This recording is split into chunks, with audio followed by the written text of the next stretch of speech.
কালী, তারা, ষোড়শী, ভুবনেশ্বরী, ভৈরবী, ছিন্নমস্তা, ধূমাবতী, বগলামুখী, মাতঙ্গী, কমলা, এই 10জন দেবীকে একত্রে 10 মহাবিদ্যা বলা হয়। এই 10 মহাবিদ্যা হল মা দুর্গার বিশেষ 10টি রূপ।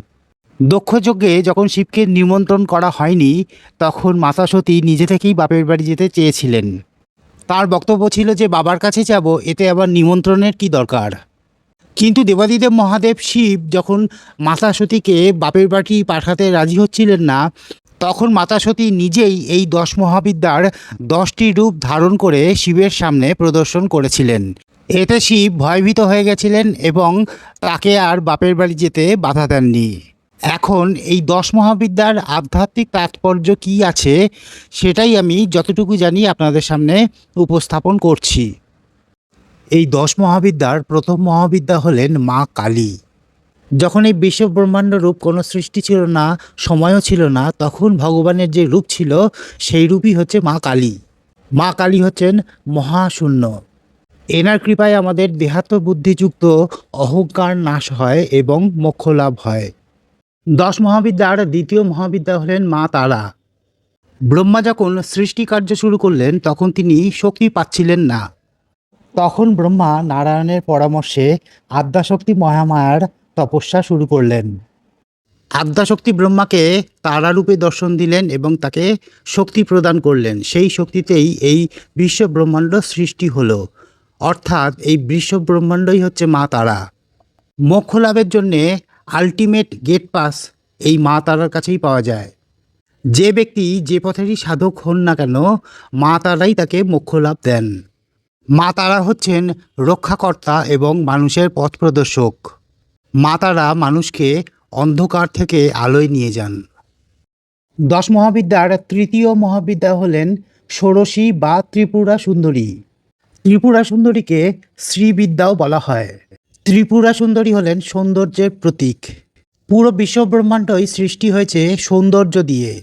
সমগ্র সৃষ্টিতে অসৌন্দর্য বা কুৎসিত বলে কিছু নেই, সবই সুন্দর। আর এই সৌন্দর্যই হলো ত্রিপুরা সুন্দরী। গাছপালা, পাহাড় পর্বত, নদী নালা, আকাশ, গ্রহ, নক্ষত্র সবই সুন্দর। পৃথিবীও ভীষণ সুন্দর।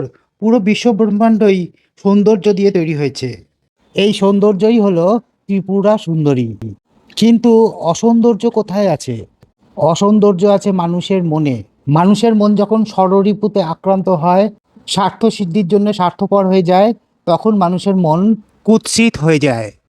মনকে সুন্দর করে ষড়রিপু থেকে জয়যুক্ত হয়ে আত্মজ্ঞান, ব্রহ্মজ্ঞান, ঈশ্বর দর্শনের জন্য মনকে উপযুক্ত করে তোলেন এই মা ষোড়শী বা ত্রিপুরা সুন্দরী।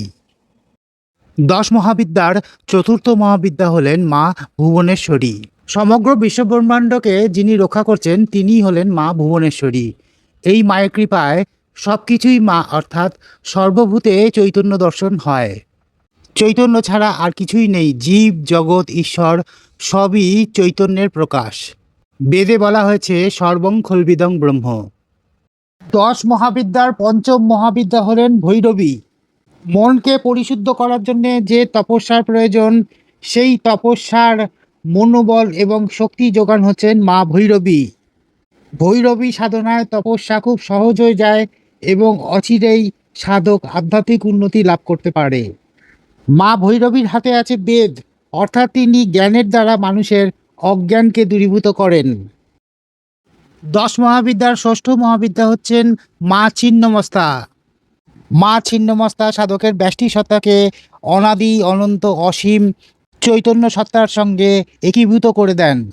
মা যে অমর, তার মৃত্যু নেই, সেইটিই তিনি নিজের গলা কেটে দেখিয়েছেন এবং তিনি প্রত্যেকের জীবন সুরক্ষিত করে রাখেন। তার কৃপায় কেউই মরে না। 10 মহাবিদ্যার সপ্তম মহাবিদ্যা হলেন মা ধূমাবতী। মা ধূমাবতী হলেন বিবেক এবং বৈরাগ্যের প্রতীক। সাধকের মধ্যে যখন বৈরাগ্যের উদয় হয়, তখন সাধক জগৎ সংসার থেকে নিজেকে গুটিয়ে নেন। সাধক তখন অন্তর্মুখী হয় এবং মনের কামনা বাসনা ষড়রিপুকে জয় করেন। তখন মনের মধ্যে এক মহাশূন্যতার উদয় হয়। মায়ের হাতে আছে কুলো। এই কুলো দিয়ে তিনি সাধকের চিত্তবৃত্তি ঝেড়ে বেছে আলাদা করে দেন এবং সাধককে মহাশূন্যে নিয়ে যান। যারা ধূমাবতী মায়ের উপাসনা করেন তারা ডিম পুড়িয়ে মাকে নিবেদন করেন। এই ডিম হচ্ছে সৃষ্টির বীজ। মনের মধ্যে কামনা বাসনা সমস্ত পুড়িয়ে সৃষ্টির ইচ্ছাকে সব পুড়িয়ে মাকে নিবেদন করা হয়।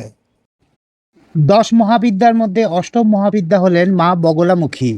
মানুষের চিত্তে ক্রমাগত কামনা বাসনার উদয় হয়, আর এই কামনা বাসনা মনকে প্রভাবিত করে। মন তখন বুদ্ধিকে প্ররোচিত করে এই কামনা বাসনা পূরণ করানোর জন্য। ফলে বুদ্ধি দুর্বুদ্ধিতে পরিণত হয়। এই দুর্বুদ্ধিকে বিনাশ করেন মা বগলামুখী। মা বগলামুখীর কৃপায় বুদ্ধি শুদ্ধ হয়, ফলে চিত্তশুদ্ধি খুব সহজ হয়ে যায়। সাধকের চিত্তবৃত্তি নিরোধ হয়ে যায়। চিত্তবৃত্তি নিরোধ হলেই আত্মজ্ঞানের উদয় হয়। আত্মজ্ঞানী ব্রহ্মজ্ঞান। মানুষের বিবেক দংশনই হচ্ছে মা বগলামুখীর প্রহার। যে মানুষ বিবেকবান সে মায়ের অতি নিকটে, খুব প্রিয় সন্তান।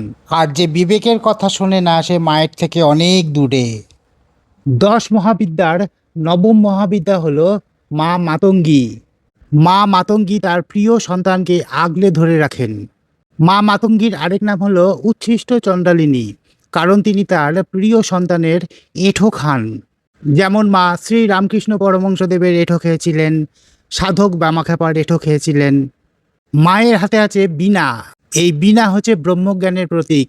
বীণার সুরের মতো সাধকের মধ্যে ব্রহ্মজ্ঞান আত্মজ্ঞান প্রকট হয়। মা তার সন্তানের চেতনার মধ্যে অনাদি অনন্ত অসীম বিশুদ্ধ চৈতন্যকে প্রকট করেন।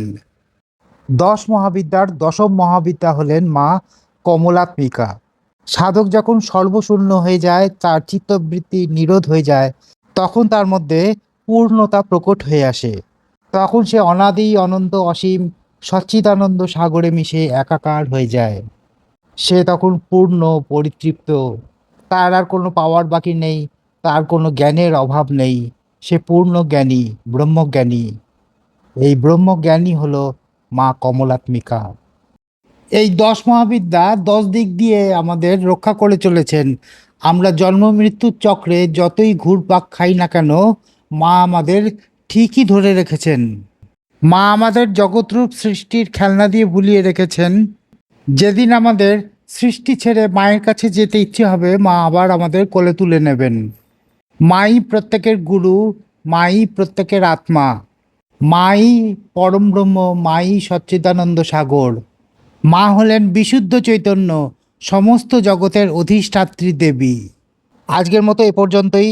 ভিডিওটি ভালো লেগে থাকলে লাইক, কমেন্ট, শেয়ার, সাবস্ক্রাইব করে আমাকে আশীর্বাদ করবেন। দেখা হচ্ছে আবার পরের ভিডিওতে। জয় মা দুর্গা।